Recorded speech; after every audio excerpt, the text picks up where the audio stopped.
能不能不会再给你打。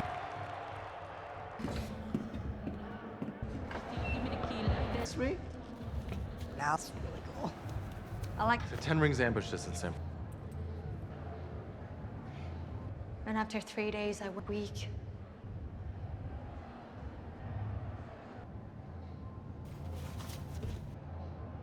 Exit.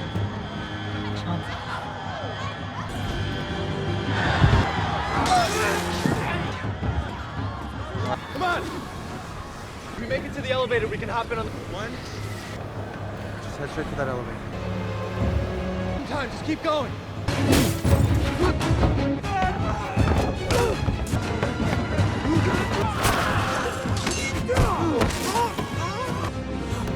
Desert highway.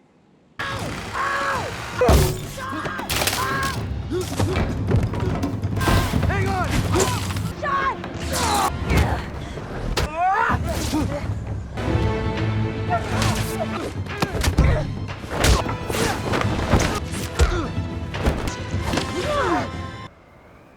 Did America?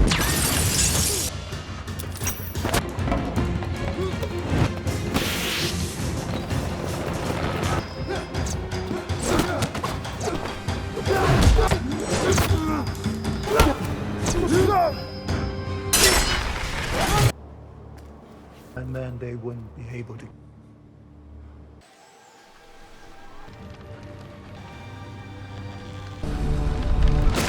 Morris says hard right and left. What pocket? Ready says go left. The pocket. Will you just stop? Nope. What do you think I'm?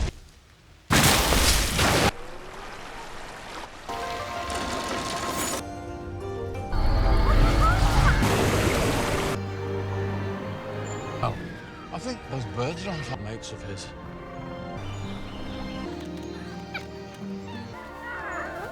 Oh. The horse.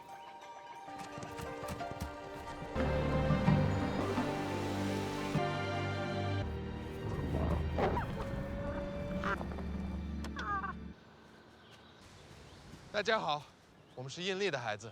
上车。哪来的？你这是这。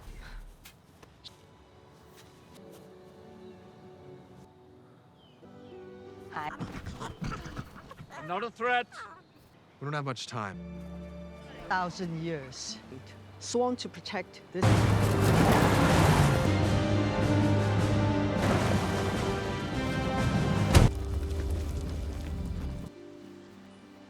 Are you here to help the You're being lied to by a creature who. my wife's voice?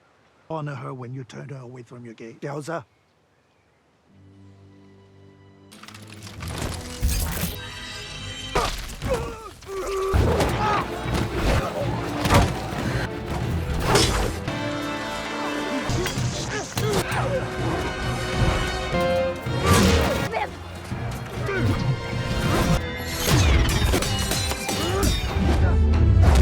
Needed to. You trained.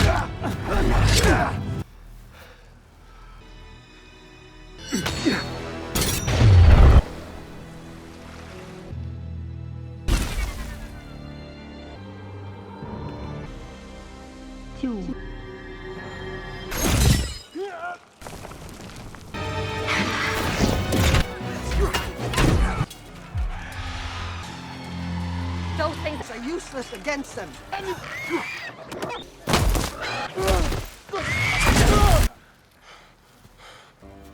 Release them! What are they doing? It's just the beginning. 有人马上到湖边集合。 Where's your brother?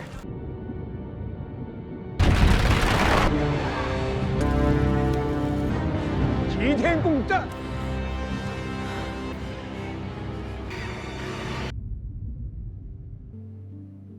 把我们给你的一切，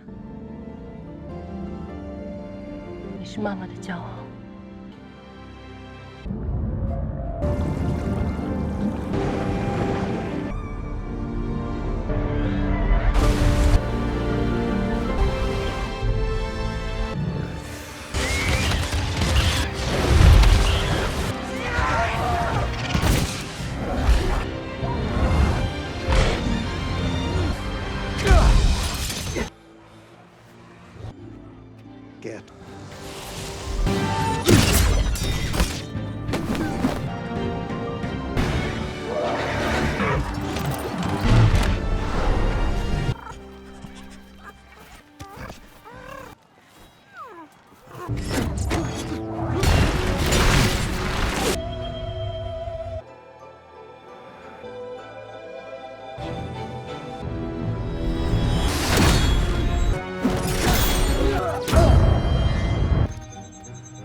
She's calling to me. Your family needs you.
Not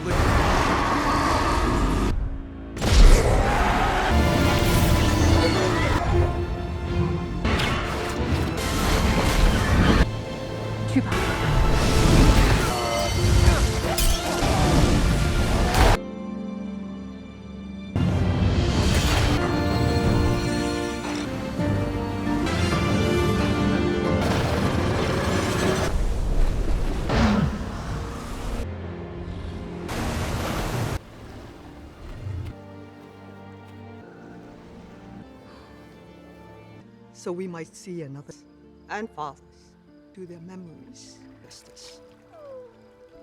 一路走好。 1,000 years ago.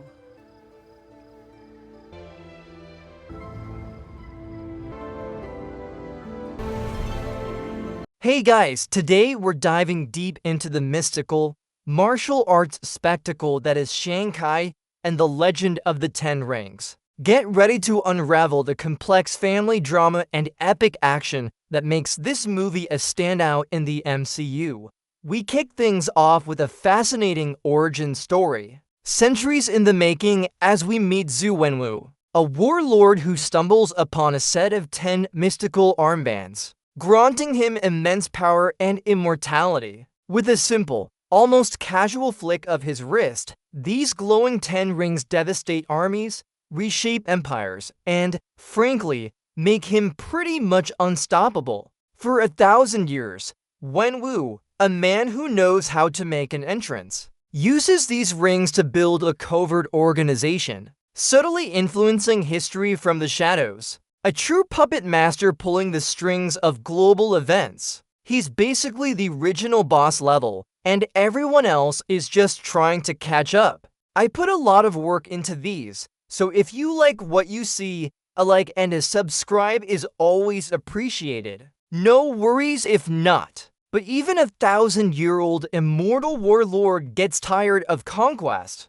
Our story takes a significant turn when Wenwu, after centuries of endless battles and a growing sense of emptiness, hears whispers of a hidden, mystical village known as Ta Lo, driven by a newfound desire for something more. Or maybe just a really good challenge. He seeks it out. He finds it alright, hidden behind a shimmering, invisible barrier, because, of course, it is. The first attempts to breach it are met with the distinct thud of his rings against an unseen force, making it clear this isn't just another village. That's when he encounters Ying Li, the guardian of Ta Lo. Their first meeting is less of a hello and more of a beautifully choreographed, high-stakes martial arts dance. The whoosh of her movements, the clash of their different fighting styles, the thump of their bodies against the ground. It's a stunning display of power and grace. Li's movements are fluid, almost like water, a stark contrast to Wenwu's brutal, direct power. She uses the very environment against him, her steps barely stirring the leaves while his heavy blows send tremors through the ground. It's a captivating ballet of combat, sparks literally flying as the rings meet her defensive stances. And, spoiler alert, she wins, not with brute force, but with finesse and wisdom. It's a truly pivotal moment, because in this fight, Wenwu doesn't just find an adversary, he finds his soulmate. Who knew ancient warlords were such romantics, right? Following their epic duel, a connection forms between Wenwu and Yingli, one that transcends their opposing worlds. It's a classic case of enemies to lovers, but with more mystical armbands. Wenwu, for the first time in a millennium,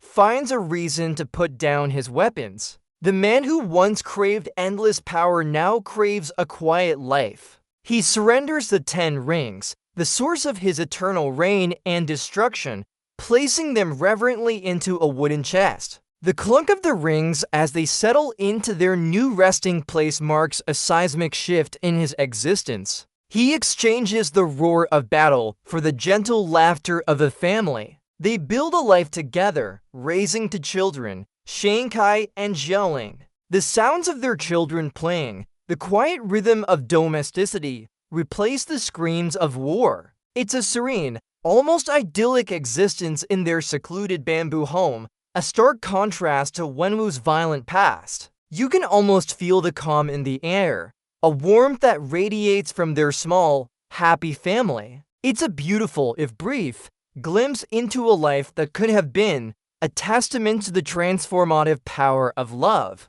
Li teaches Shang-Chi a graceful, defensive martial arts style, flowing like water, emphasizing balance and harmony, a subtle counterpoint to his father's direct, powerful attacks. Every swish and thud of their practice sessions is filled with love and guidance. However, paradise, as it often does in superhero movies, doesn't last forever. The past has a nasty habit of catching up, especially when you've made as many enemies as Wenwu. The fragile piece is shattered when the Iron Gang, old rivals of Wenwu's past, come seeking revenge. They bang on the doors, their guttural shouts shattering the morning calm. The sudden crash of splintering wood and the guttural yells of the intruders announce the end of their family's tranquility. Yingli, ever the fierce protector, steps forward to defend her children, her movements still graceful, but now imbued with a desperate ferocity. The swish of her staff against their weapons, the thump of bodies falling, all play out as young Shang-Chi watches, utterly helpless and terrified. The air fills with the smell of rain-soaked earth and the metallic tang of fear. The crack of a fatal blow, the heartbreaking stillness that follows, leaves an indelible scar on Shang-Chi. Li is brutally killed, a sacrifice made to protect her son and daughter. The silence that falls afterward is deafening, heavier than any battle cry. Wenwu, witnessing the senseless death of his beloved wife, is consumed by an all-encompassing grief and rage. He rips open the wooden chest, the 10 rings calling to him with an almost magnetic pull. The clatter of the rings as they snap onto his arms signals the return of the ancient warlord. He unleashes a brutal, swift, and merciless vengeance upon the Iron Gang, his fury a palpable force. The serene home is now a scene of utter devastation, his children left orphaned in spirit, their innocent lives forever scarred. It's a gut-wrenching moment, and the weight of that loss, the palpable ache in Wenwu's eyes, sets the stage for everything that follows. He's back, and he's not messing around this time. In the wake of Li's death, Wenwu, now a hollow shell of the man he once was, reverts to his old ways, but with a terrifying new edge. His grief morphs into a cruel obsession to never be vulnerable again. He sees his son, Shang-Chi, not as a child to nurture, but as a weapon to forge. The idyllic bamboo home becomes a training ground, a grim echo chamber for the thwack of sparring partners and the grunts of exertion. Young Shang-Chi is thrown into a grueling regimen, his innocence stripped away by the harsh realities of his father's wrath. He trains under the ominous death dealer, a masked assassin who embodies the brutality Wenwu now embraces. The swish of the dealer's blade, the crack of bone against bone, the constant smell of sweat and fear, these become Shang-Chi's daily reality. He's taught to kill, to be emotionless,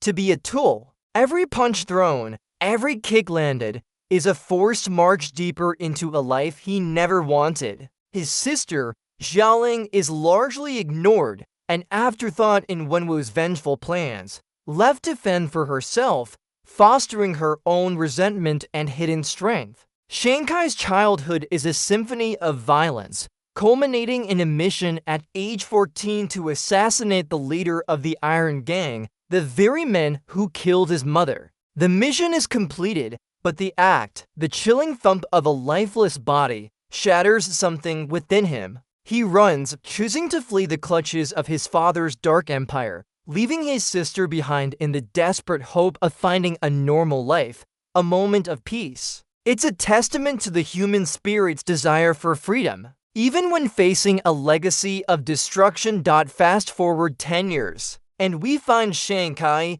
now rebranded as Sean, living a blissfully, almost comically, ordinary life in San Francisco. He's a valet driver, and his biggest worry is probably which karaoke song to butcher next. He shares an apartment with his best friend, Katy, who is just as cheerfully aimless as he is. Their banter is light and effortless, the chatter of two friends who've truly found their rhythm together. They spend their days parking expensive cars, probably for people who definitely don't appreciate the nuanced art of parallel parking, and their nights singing karaoke, making minimum wage and avoiding adulting like it's the plague. The clink of their cheap beer bottles and Katy's enthusiastic, if off-key, singing fills their humble abode. It's a stark contrast to Shang-Chi's brutal upbringing, a life completely devoid of mystical rings or assassins.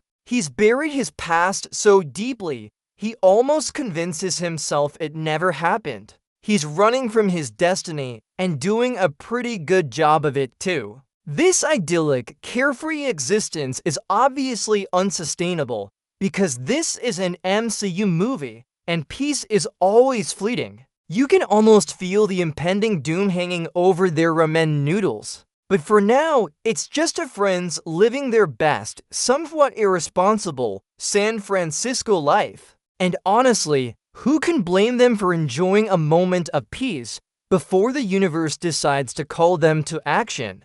After the bus debacle, Shang-Chi realizes his sister, Xiaoling, is likely the next target because she also possesses a pendant from their mother. He and Katy hop on a plane, because when your ancient warlord father is back in the picture, Uber probably isn't an option. They head to Macau, a bustling, neon-soaked city that contrasts sharply with Shanghai's quiet San Francisco life. There, they find Xiaoling not as a helpless damsel, but as the formidable proprietor of a high-stakes, underground fight club. The roar of the crowd, the thump of fighters hitting the mat, the clatter of money exchanging hands. It's a world built entirely on raw power and Xialing's grit. She's a self-made woman, having forged her own path after being ignored by her father and abandoned by her brother. She's strong, independent, and incredibly skilled,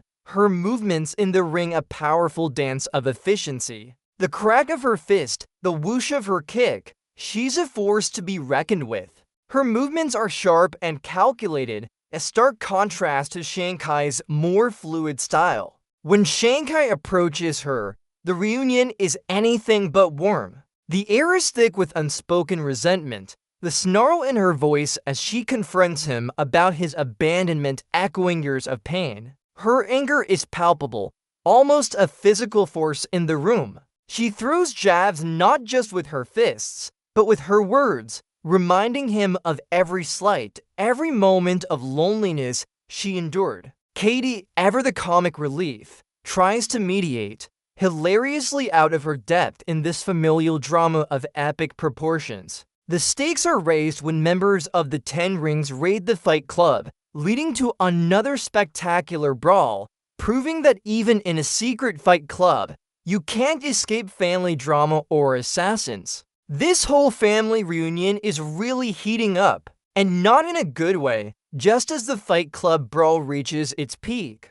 Wenwu, making a grand entrance that only a millennium-old warlord could pull off. arrives with his entire 10 rings entourage. The thud of his feet, the imposing silence that falls over the chaotic room, all announce his presence. He's not here for a friendly chat. He's here to collect his children and their pendants. The clang of his rings as he gestures, a silent threat, is enough to make even the most hardened fighters pause. He explains his motive. He believes his deceased wife, Li, is alive and trapped in Ta Lo, calling to him from beyond the grave. He hears her voice, a haunting whisper that only he can perceive, beckoning him. He's convinced that by combining the two pendants, he can unlock the path to Ta Lo and free her. It's a tragic delusion, fueled by grief and the vast power he wields, a desperate hope clinging to a ghost.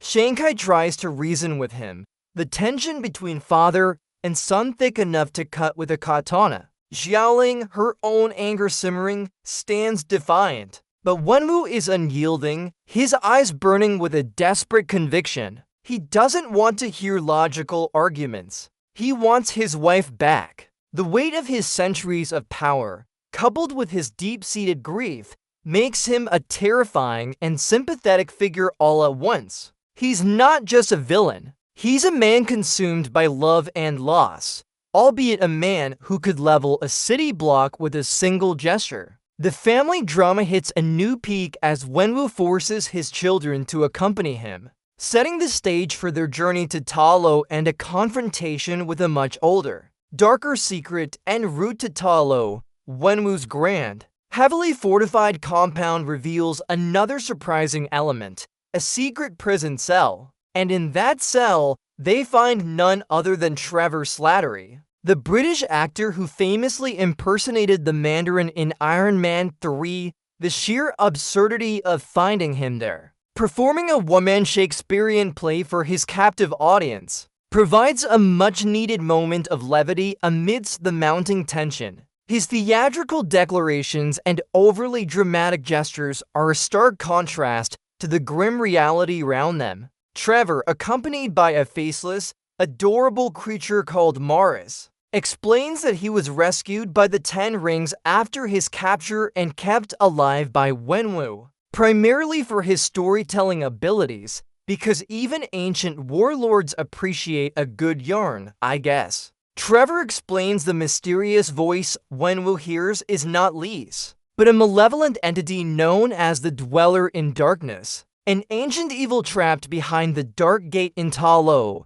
This entity manipulates people, luring them with the voices of their lost loved ones, feeding on their souls. The chilling implications of his story begin to sink in, turning Wenwu's desperate quest into a truly perilous delusion. Trevor, with his characteristic blend of absurdity and unexpected wisdom, becomes an unlikely guide, helping them understand the dangers ahead and the true path to Ta Lo, which changes every year. His comedic timing and the adorable squeaks of Morris are a delightful distraction, but the warning he carries is deadly serious. The rattle of his chains as he enthusiastically explains the route is strangely comforting. It's a brilliant way to incorporate MCU lore while also adding a crucial plot device. And Trevor's presence is just chef's kiss with Trevor and Mars in tow. The group embarks on the actual journey to Ta Lo,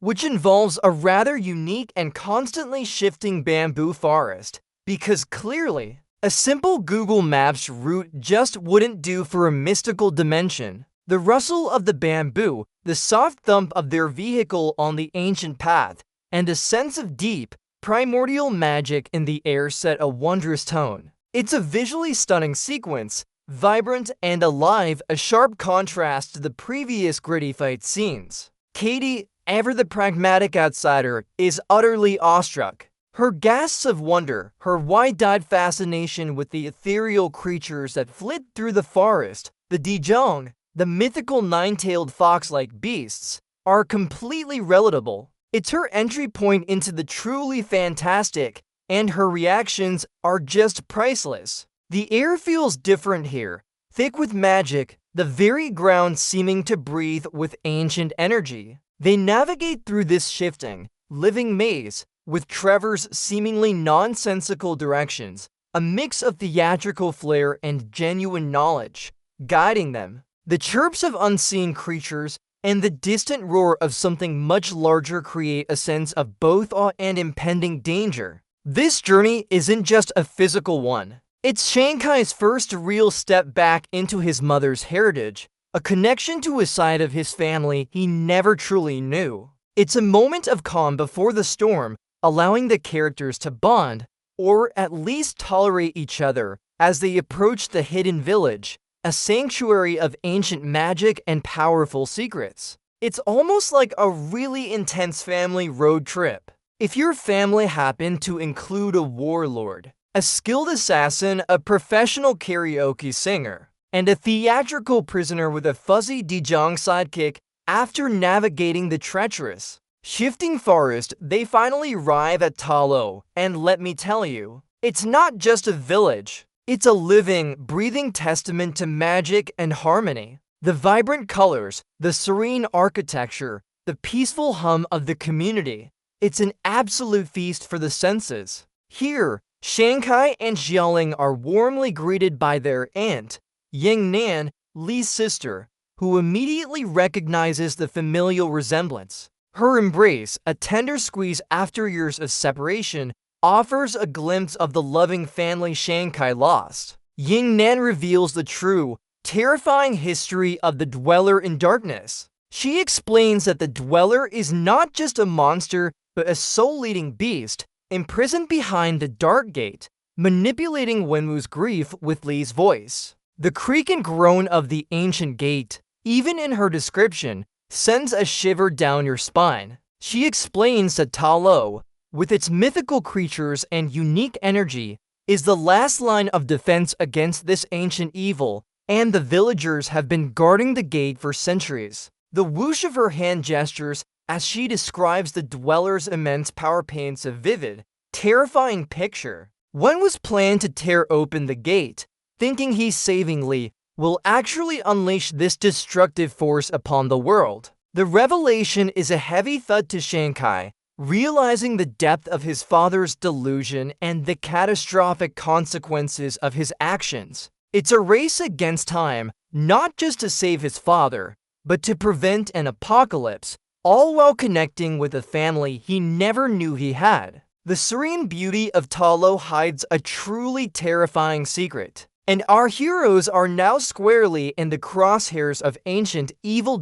With the looming threat of the Dweller in Darkness, Shang-Chi begins training in the traditional Ta Lo martial arts, a style that reflects his mother's teachings. It's not about brute force, but about internal energy, balance, and harmony with nature. The swish of his robes, the graceful flow of his movements as he practices with Ying-Nan, are a beautiful contrast to the harsh, aggressive style his father forced upon him. He learns to harness his chi, an internal life force, and to move like water, adapting to and deflecting attacks rather than just powering through them. The gentle taps of his aunt's hand guiding his posture, the soft thump of his bare feet on the training ground, underscore the meditative nature of this new discipline. Xiaoling also gets a chance to truly shine, refining her own self-taught techniques, integrating them with the Ta Lo style. She's finally getting the recognition and training she deserved all those years ago,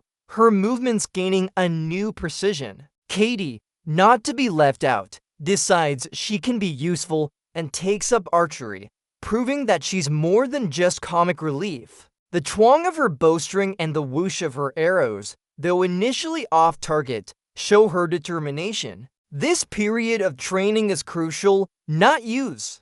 The moment of reckoning arrives as Wenwu, still tragically deluded, leads his entire Ten Rings army to Ta Lo.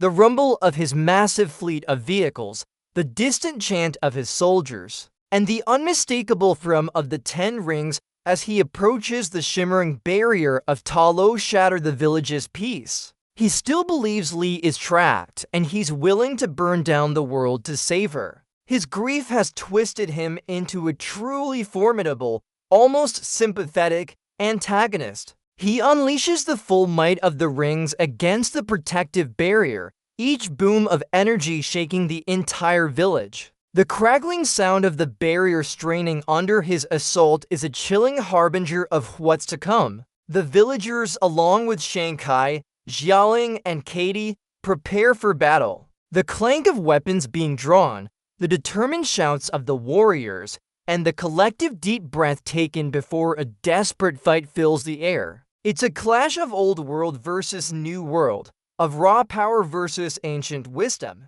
Shang-Chi, now more confident in his abilities, faces his father, not just as a son, but as a warrior ready to defend his mother's legacy. The emotional weight of this confrontation, the thump of his heart against his ribs, is immense. Xiaoling stands by his side, a unified front against their misguided father. Even Katy, armed with her newly acquired archery skills, is ready to do her part. The fate of Talo and potentially the entire world hinges on this epic showdown. The screech of the rings as they impact the barrier, a sound that promises devastation, signals the beginning of a truly monumental conflict. This isn't just a battle. It's a desperate family intervention on a cosmic scale. The battle erupts, a chaotic whirlwind of traditional martial arts and modern firepower, magic, and brute force. The clash of Talo's mythical guardians against Wenwu's disciplined soldiers,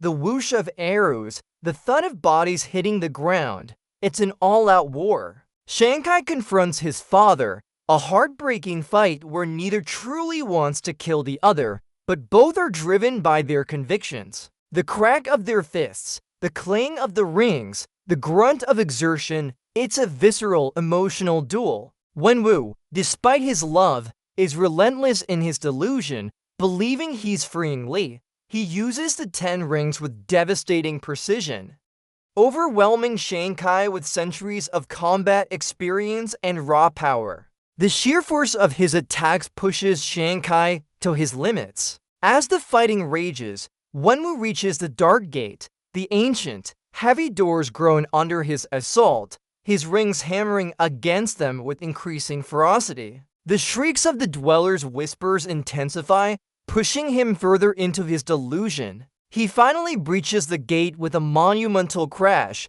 shattering the ancient seal. Instead of Li, a torrent of shadowy, winged creatures, the Dweller in Darkness's lesser minions, the Soul Eaters, pour forth. Their horrifying screeches and the flapping of their leathery wings fill the air, sending waves of dread through the battlefield. These creatures immediately begin draining the souls of the combatants, their victims collapsing with a haunting whimper. The realization hits Wenwu with a sickening thump. He's been tricked. His grief, his love, had been weaponized against him. The terrifying reality of what he's unleashed drains the color from his face. A truly heartbreaking moment of clarity. As the Soul Eaters wreak havoc. The true horror emerges from the Dark Gate, the colossal, monstrous Dweller in Darkness itself. Its sheer size and malevolent aura are overwhelming, casting a terrifying shadow over the battlefield. The ground trembles with its every movement, and its guttural roar shakes the very air, silencing all other sounds. Wenwu, finally seeing the monstrous truth, understands the terrible mistake he's made. The whispers of Li's voice were a trap, and his beloved wife is truly gone. In a desperate, final act of redemption, he saves Shang-Chi from a fatal blow by the Dweller. With his last breath, with a poignant grunt of effort, Wenwu passes the 10 rings to his son, a symbolic transfer of both power and immense responsibility. The thud of the rings as they snap onto Shang-Chi's forearms is a powerful, almost faded sound. Shang-Chi feels the ancient power surge through him, a mixture of his father's might and his mother's grace. Wenwu is then consumed by the Dweller, a tragic end for a man who lived 1,000 years. His final act one of paternal love. It's a heartbreaking moment, a father's sacrifice to protect his son. Shang-Chi, now bearing the weight of his father's legacy and his mother's teachings, steps up to face the ultimate evil. The air crackles with energy, the whine of the rings as they respond to his will, announcing the arrival of a new, formidable hero. This isn't just a fight. It's Shang-Chi embracing his destiny, ready to defend Ta Lo and avenge his family. Empowered by the 10 rings and fueled by his father's sacrifice, Shang-Chi rises to face the Dweller in Darkness. The rings hum with raw power, swirling around him, a magnificent display of control and strength. He combines the fluid grace of Ta Lo's style with the formidable power of the rings, moving like a blur through the air, delivering devastating blows. The whoosh of the rings, the crash of their impact against the Dweller's monstrous form, reverberate through the valley. Xialing, now wielding her signature rope dart with even greater skill, joins the fray, her movements precise and deadly. Katy, with newfound confidence, becomes a crucial part of the fight, her expertly aimed arrows whizzing through the air, distracting the creature and buying Shang-Chi precious time. The Ta Lo villagers, riding their mythical dragons, including the massive Great Protector, create an awe-inspiring spectacle, their combined efforts slowing the Dweller. The roar of the Great Protector, the thump of its massive body against the ground, adds a truly epic scale to the battle. Shang-Chi and Xialing fight as a cohesive unit, their movements complementing each other, a testament to their newfound bond. He channels his internal energy, his chi, into the 10 rings, unleashing blasts of pure power that send shockwaves through the monstrous beast. The crackle of energy, the satisfying thwack of the rings, the sheer visual spectacle of Shang-Chi flying through the air, dodging tentacles and delivering powerful strikes. It's the climax we've been building to. With a final, powerful thrust, combining all his training and the raw might of the rings, Shang-Chi delivers the decisive blow, utterly destroying the Dweller in Darkness. The creature lets out a final, agonizing scream before exploding into dust, its malevolence finally vanquished. The thud of the rings returning to their inert state on Shang-Chi's arms signals the end of a truly epic battle, and the beginning of a new era for our hero. In the aftermath of the cataclysmic battle, a profound stillness settles over Ta Lo, the whisper of the wind through the bamboo, the chirp of the forest returning to life, replaces the screams of war. The village begins to heal, its wounds slowly mending. Shang-Chi and Xialing share a quiet moment of grief and understanding. The initial ache of their father's death is still present, but it's now tempered with the knowledge of his ultimate sacrifice and a newfound connection to each other. They've come to terms with their family's complex legacy, realizing that power, like family, can be a double-edged sword. Xialing, in a surprising turn, decides to take control of the 10 Rings organization, not to continue its destructive past, but to reshape it, to honor its potential for good. A decision that promises significant future developments. Her strong nod of determination hints at the formidable leader she will become. Katy, having faced down ancient evil with a bow and arrow, decides she can't go back to her mundane valet life. The lighthearted chuckle shared between them, the shared experience of extraordinary events, cements their bond. Their adventure has just begun, and the world is now much larger and stranger than they ever imagined. It's a moment of reflection and a promise of future adventures, with Shang-Chi finally embracing his full identity, a true hero ready for whatever the MCU throws his way. The distant echo of the 10 Rings power, now under his control, hints at the vast potential within him. Back in San Francisco, Shang-Chi and Katy are trying to process everything that's happened. The clink of their coffee mugs, the quiet hum of city life, feels almost alien after the mystical battle they just endured. They're recounting their wild adventure, trying to make sense of the dragons and soul-sucking monsters, when suddenly, a familiar, glowing portal whooshes open in the middle of their restaurant. Out steps Wong, the Sorcerer Supreme, with a calm nod of greeting. He's not here for small talk. He's here because the 10 rings are emitting an unusual energy signature, a beacon that's piqued the interest of the wider MCU.